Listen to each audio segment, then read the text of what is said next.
어쩌다 한시.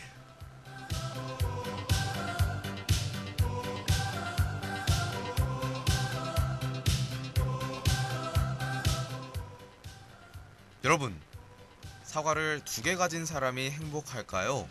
아니면 사과를 1개 가진 사람이 행복할까요? 많은 사람들은 사과를 2개 가진 자가 행복할 것이다 라고 얘기하죠. 그러나 그것은 정답이 아닙니다. 사과가 많다고 해서 행복한 건 아니에요. 그 사람이 사과를 좋아하지 않는다면 사과를 얼마나 가지고 있던지 행복하지 않을 겁니다.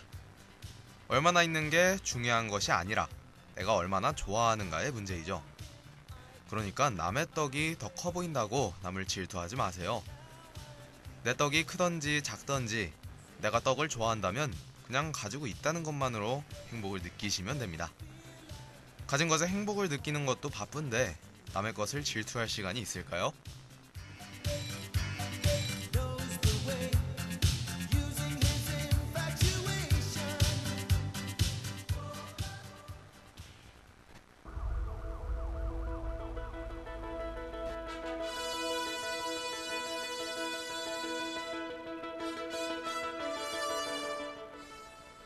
바쁜 일상에 뉴스도 신문도 보기 힘든 당국인들을 위한 시사상식 프로그램.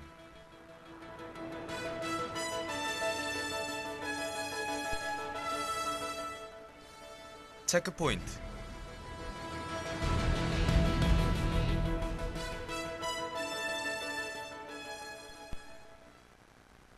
네, 안녕하세요 하고 여러분. 11월 30일 목요일 체크포인트가 돌아왔습니다. 벌써 학기 초반에 시작한 체크포인트가 이렇게 달리고 달려 11월의 끝에 도착했네요. 이번 학기 어떠셨는지 모르겠습니다. 저는 체크포인트를 하게 되어서 조금은 힘들기도 했지만 학우 여러분들께 정확한 정보와 알려드려야 할 뉴스를 소개했다는 점이 굉장히 뿌듯하네요. 자, 그러면 오늘의 체크포인트 먼저 노래 한 곡 듣고 시작해보겠습니다.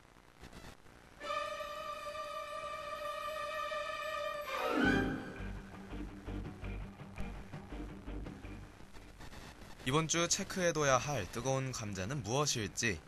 금주의 시사 키워드, 그 첫 번째 키워드는 바로 북미사일 발사입니다.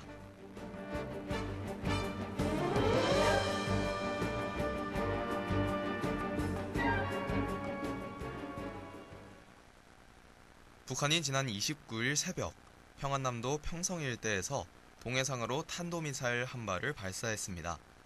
이번 발사는 지난 9월 15일에 발사한 중거리 탄도미사일 화성 12형 발사 이후 75일 만인데요. 현재 미사일 성능과 관련하여 북한이 과거에 발사한 미사일들을 능가하는 사거리를 지녔다는 분석도 나왔습니다. 전문가 중 한 명은 고도와 비행거리로 미루어 정상고도로 날았다면 사거리가 워싱턴에 도달할 수도 있다라고 전했는데요. 현재 북한의 도발로 인해 정부는 긴급한 대처 논의를 하고 있다고 합니다. 문 대통령은 트럼프 대통령 그리고 아베 신조 총리와도 통화를 했으며 현재 오고 간 이야기는 정확히 알 수 없지만 30일에 예정된 유엔 안전보장 이사회에서 고강도 대북 제재안을 추진하고 중국의 역할 확대가 필요하다는 내용으로 추측하고 있는데요. 갈수록 심해지는 북한의 도발, 정부의 신중한 대처가 필요해 보입니다.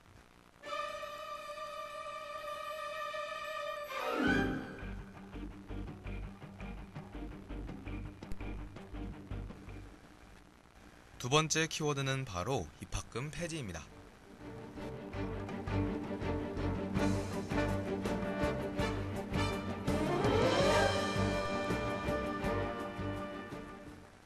말도 많고 탈도 많았던 4년제 대학 입학금이 결국 폐지되기로 결정되었습니다. 교육부와 한국사립대학 총장협의회 그리고 대학생대표의 3자 협의를 통해 2022년에는 입학금을 폐지하기로 합의시켰는데요. 국립대의 경우 이미 내년부터 입학금을 폐지하기로 하여 이번 결정으로 4년제 대학의 입학금은 모두 사라지게 되죠. 입학금이 없어지게 됨에 따라 생기는 손실은 정부가 20% 지원해주고 나머지 80%는 대학 측에서 해결할 것이라고 하네요. 실제로 현행 대학의 입학금은 20% 정도만 입학에 관련된 곳에 쓰이지 나머지 부분은 일반 등록금과 마찬가지로 입학과 무관한 비용으로 쓰였죠. 정말 좋은 변화인 것 같습니다. 그러나 전문대학교의 입학금 문제는 해결되지 않았는데요. 전문대학교 특성상 수학기간이 2년에서 3년으로 짧아서 만약 입학금이 폐지된다면 전문대 측에서는 부담이 커질 것으로 예상됩니다. 합의가 잘 돼서 전문대의 입학금 문제도 빨리 해결됐으면 하네요.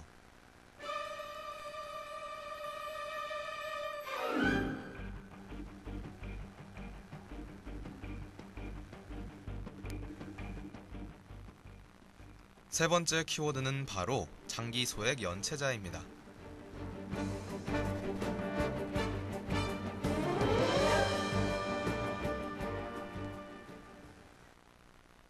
장기소액 연체자라니 무슨 소리인 줄 모르시는 학우분들이 있으실 텐데요. 장기소액 연체자는 1,000만 원 이하의 빚을 10년 이상 연체한 사람을 뜻합니다. 정부는 이런 장기소액 연체자 159만 명에 대해 채무 원리금 전액을 탕감하기로 결정했는데요. 그 금액이 무려 6조 2천억 원에 달한다고 합니다. 이렇게 큰 금액인 만큼 어려움도 있을 거라는 추측이 있는데요. 정부가 각 채권들을 사야 하는 입장인 만큼 대법체들이 이번 기회를 통해 채권들의 매입가를 높이려 할 것으로 생각됩니다. 그러나 일부에서는 이런 빚 탕감이 도덕적 해이를 불러올 수 있다는 의견이 있는데요. 이런 논란에 대하여 최종구 금융위원장은 장기소액 연체자 대부분이 저신용 저소득층과 사회 취약계층이며 이런 분들을 도덕적 해이라는 틀에 가두어 상환을 통한 채무 해결만 기다린다면 그분들은 평생 연체자에서 빠져나올 수 없을 것이며 사회 경제적으로 비생산적인 결과를 초래할 것이다 라고 전했습니다. 영화를 통해 시사를 살펴보는 영화인 시사가 돌아왔습니다. 저번 주에는 조두순 사건과 관련한 영화 소원을 소개해드렸는데요. 오늘의 영화는 무엇일지 저도 정말 기대가 됩니다. 영화 안에 시사 있다. 지금 시작합니다.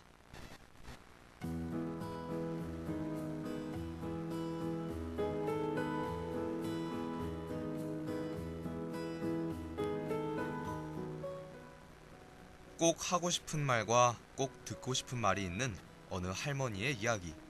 영화 I Can Speak입니다.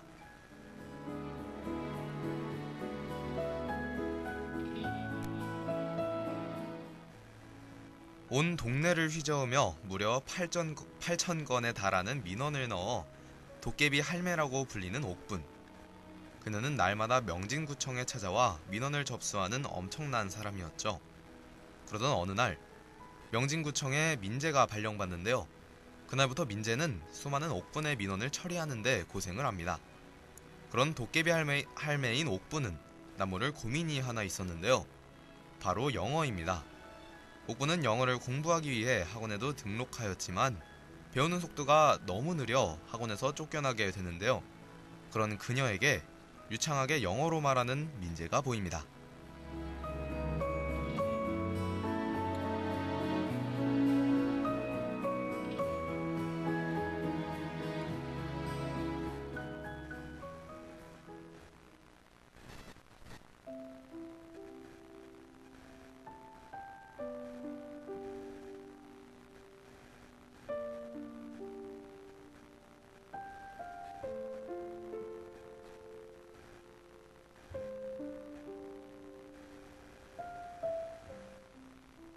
민재의 유창한 영어 실력을 본 옥부는 그날부터 민재에게 영어를 가르쳐달라고 하는데요.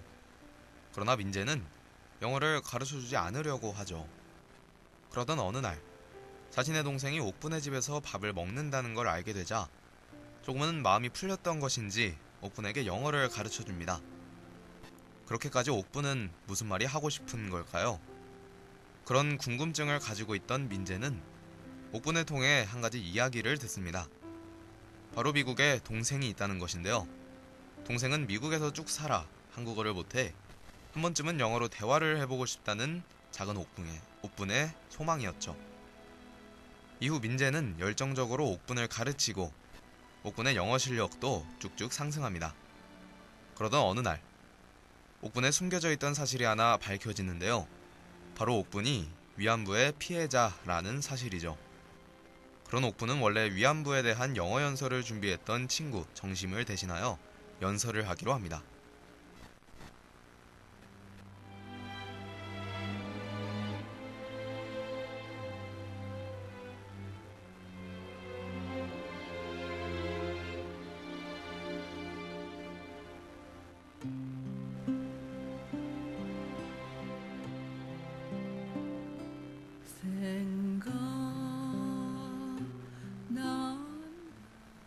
지금까지 영화 I Can Speak였습니다.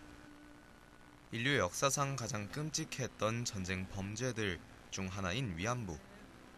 영화는 위안부의 고통을 받았던 여성들이 현재는 어떤 모습을 하고 있고 어떤 아픔들을 가지고 있는지 적나라하게 보여줍니다. 위안부 할머니들의 증언에 의하면 구타와 가해가 일상적이었고 군도나 칼로 몸을 긋는 고문과 학대가 이어졌다고 하네요. 또한 매일 수십 명의 남자들을 상대해 성병에 걸리거나 임신 중절 수술도 받았으며 배식량도 적어 영양실조도 많았다고 합니다. 그런 끔찍한 일들을 겪고 돌아온 고향에서 그녀들을 보는 시선은 참담했죠. 그래서 그녀들은 하나 둘 자신의 아픔을 가슴속에 숨깁니다. 숨길 수밖에 없던 이유들, 정말 가슴 아프네요. 얼마 전 유네스코 등재에 막힌 위안부 기록물을 기억하시나요? 체크포인트에서 한번 다루었던 기억이 있는데요. 미국의 유네스코 탈퇴로 인하여 일본이 유네스코 분담금 최대 분담 국가로 되어 생긴 일이죠. 하루빨리 일본이 자신의 역사를 인정하고 사과하는 날이 오기를 바랍니다.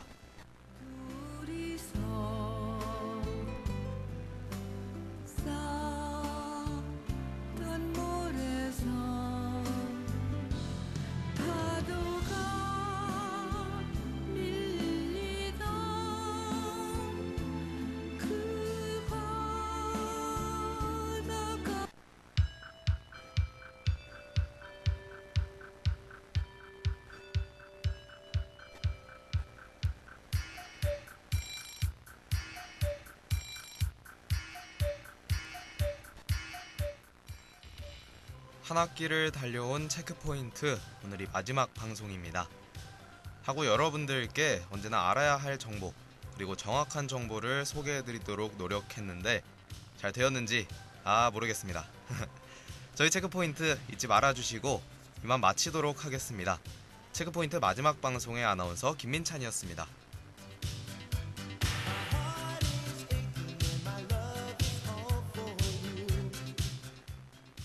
지금까지 제작 장요한, 기술 서수희, 진행의 김민찬이었습니다.